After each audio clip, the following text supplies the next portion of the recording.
So overall, I think this game deserves a good rating. Hey, DHG here. I'm doing my review for Scorn. Quite a game this was. I'm going to have lots in the opinion section on this one, but I'm just going to start off from the top like I always do. First things first. Graphics. I thought the presentation was very good. I was a bit surprised to learn that this used Unreal 4, but then again, Unreal can make just about any sort of graphics you look like. It all depends on the designer. And this created the dystopian world. Everything you're seeing right there just, to me, looks like a giant amalgamation of machines mixed with flesh. Man, machine. To me, that spells out transhumanism. I see no other way around it. It also looks kind of alien in nature, because obviously we wouldn't think of this type of shit. We have no bearing in reality to any type of material, these facilities.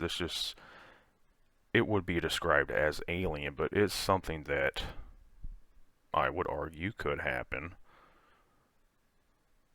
And they pulled it off very well here. So the graphics are very good for this game. It didn't seem to be that hard to run though. I played it on 1440p with max settings, and I didn't notice the slightest bit of stutter. So it's either not that demanding on your graphics card, or they just coded it really well. Could be either. So the graphics were great. Controls, really not a lot in the controls department. They were a little bit sluggish, I will admit that. But the controls were simple. You didn't have any problems switching between this and that. There wasn't really any noticeable lag input in between the different buttons. Sometimes that happens in games, where you press a trigger or something that just doesn't register. I didn't have any of that here. But the controls were functional. They were easy. And I didn't have any problems with them whatsoever. Any input I made, I was able to do without complications. So they went in the controls department. They were good. Gameplay. I was not expecting this game to be exactly what it was. It turned out to be kind of like a demon-like, satanic kind of Portal. I was expecting like a first-person shooter with like a alien-like backdrop. There is some first-person shooting going on in this game, but it's not nearly as much as I thought. I thought it was going to be straightforward, like maybe like Serious Sam, or maybe not that intense, but just your standard first-person shooter. I didn't really know what to expect from this game, and what I got with all the different puzzles and especially the narrative really just blew me away. I had a hard time deciding what I was going to give this score-wise, but it definitely earns its place. So, the gameplay was good. You go between solving different puzzles. I'll go back a little bit here. This was one of them. The puzzles are complicated, but they're not so complicated that you're going to have to look it up online to figure it out, or at least you shouldn't. When I talk about these types of things, if you want to go back and watch my video of Daymare 1998 from last year's Halloween horror, the Greek letter puzzle, that was horrible. You can't solve that without looking that up online. I don't know the Greek letters. I imagine most people don't. Greek's not really a widely spoken language outside of Greece. But the gameplay revolves around these kind of puzzles. And you get some shooting later on. I don't believe in this video I encounter any shooting. Oh, yes we do. Or no.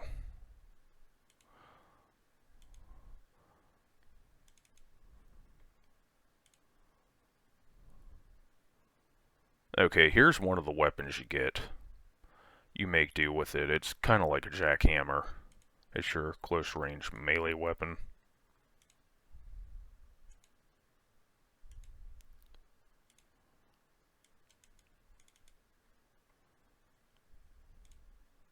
Here's another one. This is kind of like the pistol. You get a variety of weapons throughout the game, but not that many. It comes down to 4 different weapons. And you got your basic, your shotgun type thing, a pistol, you got the melee weapon, and then you get another one later on in the game, but due to the narrative moving forward, there's reasons that you can't unequip it. And it's pretty cool. So it's between solving puzzles, shooting stuff, and figuring out what to do overall. It keeps it varied enough so that the gameplay doesn't become stale and boring. There's a decent amount of exploration, just figuring out where to go, but in between going from point A to point B, you're going to stop to look at the very macabre art style that they have in this game. So the gameplay was good. There's an evil turkey. The music. Don't recall much music, now that I think about it. There might have been some in the beginning, and there's some very climactic music right at the very end, right before the end game. And that fits because the end game is... I'll get into that a little bit next, but there's very little music, and it was done very effectively. I think there's some music when you get into certain fights or certain areas. I didn't really recall it overall, so it's lacking in music overall, which I think was by design, because they want you to focus on exactly what you're going through, keeping your head in the present. Story. There's really not much of a story to this. I kept playing through this, and you'll hear me saying throughout my playthroughs that I'm like, you kind of start off falling out from a pod. Your character doesn't say anything. In fact, I don't think there's a single spoken word throughout the entire game. And you're wondering, what's going on? Is this going to build up to some sort of a climax at the end, or like a crescendo? I gotta say, the ending was not what I expected at all. And while I was watching it unfold, I was just completely in awe. I mean, if you go back and watch the final video where the ending is revealed, I'm dead silent most of the time.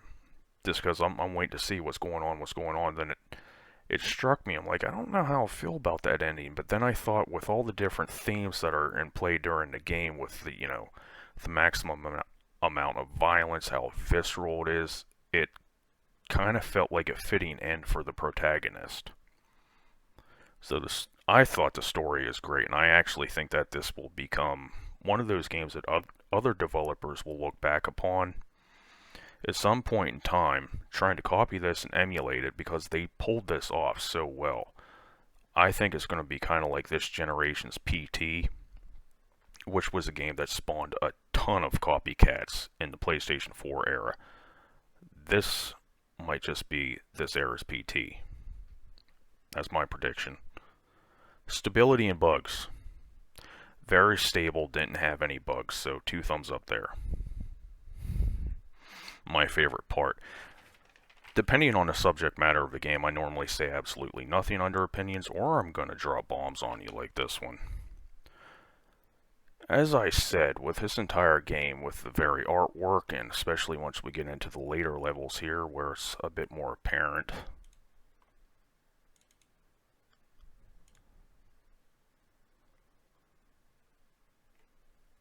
oh, this.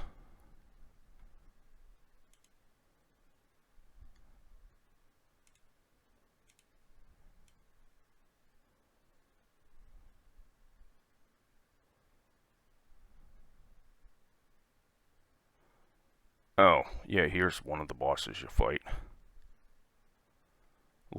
Look at that giant transhumanist mess. The mixing of man and machine. Now, actually, here's what I find quite interesting, because when I think of transhumanism, I think the mixing of man and machine. It's quite simple, but it can also mean genetic manipulation, which you could also see it play in this game here too. But according to Wikipedia, transhumanism is the belief or theory that the human race can evolve beyond its current physical and mental limitations, especially by the means of science and technology. Now, I've been diving more into this lately because this is a theme that I can see becoming very prevalent in the next 10 years. Stuff like this, Codebreaker about genetic manipulation, and some works of art, like particularly this one, Brave New World by Aldous Huxley. Who was Aldous Huxley? Aldous Huxley was a British dude who had a brother that was very prominent in this movement, Julian Huxley. Now, I imagine those two had a few back and forths between the transhumanist movement, and you see some of the markers of the transhumanist globalist movement at play here. Evolutionary biologist. I don't really see how this plays into evolution, because evolution's kind of like the natural evolution of the different life forms on the planet. They're gaining new abilities or losing ones they didn't need anymore. This is man splicing into the genetic code, or attaching things to the human body that shouldn't be there, such as cybernetic implants, think Elon Musk's Neuralink, or perhaps cybernetic legs. Now, they always try to use the Trojan horse, like, oh, it's going to help paraplegics walk again. That's always how they get it in the door. I remember globalism, the giant failed experiment that we're all suffering from right now. When they first started making that pitch to the public, it was, oh, well, these people didn't want these jobs anymore. We're going to create this big, giant global network where everything's interconnected, and everyone's just going to get along. But then you get players that don't want to play along, like China, and throughout the different lies, all the money printing, it all just... Globalism is collapsing before our eyes, right at a time when the next thing to come up, transhumanism, is really starting to come in the forefront. He was a eugenicist. That should ring alarm bells to anyone that knows history. And I call myself the minor student of history because I spent a lot of time reading about it. Who was one of the most prominent eugenicists of all time? Adolf Hitler. His whole goal was to create the Übermensch. That was the superior Aryan race. He wanted to create a superior, pure-blooded Aryan German, which was supposed to be better than all the other humans. This was the eugenicists. They believed that certain bloodlines or certain groups of people are fundamentally better than all other human beings, that all life is not created equal. They do not look kindly upon those that are considered lesser in society, as we've seen with the Nazis and the Jews. Or if you've seen within the communist regimes of Mao Zedong or the Stalinist, at first Lenin had the Soviet Union, but then Stalin took over, and I mean, you got all sorts of killing fields over there in Russia, left over from Stalin. And here's where he differs from the Nazis a little bit. All the globalists today, the transhumanist globalists, they're internationalists. They want worldwide dominion. Whereas the Nazis were pretty much localized to the German Empire for wherever that stretched. They had plans on world domination, but come on, that was a pipe dream. I think this is a pipe dream too, but they could attain it. And from everything you see in this game, you look around, from this shit in the test tube here just looks like a genetic experiment, nightmare from hell. And it just makes me think, humans are playing around with these technologies such as gene splicing, artificial intelligence, AI, and at some point in the next 10, maybe 20 years, we're going to approach something called the singularity, which is where all these points converge into one singular point in time, like artificial general intelligence, advanced robotics, AI, all this stuff. I think once that happens, if it's not controlled, because globalism went uncontrolled, no one really talked about it beforehand. Unless people put their input in here, and they voice their opinions, their concerns, and get some regulations on this, this can very much turn into hell on earth.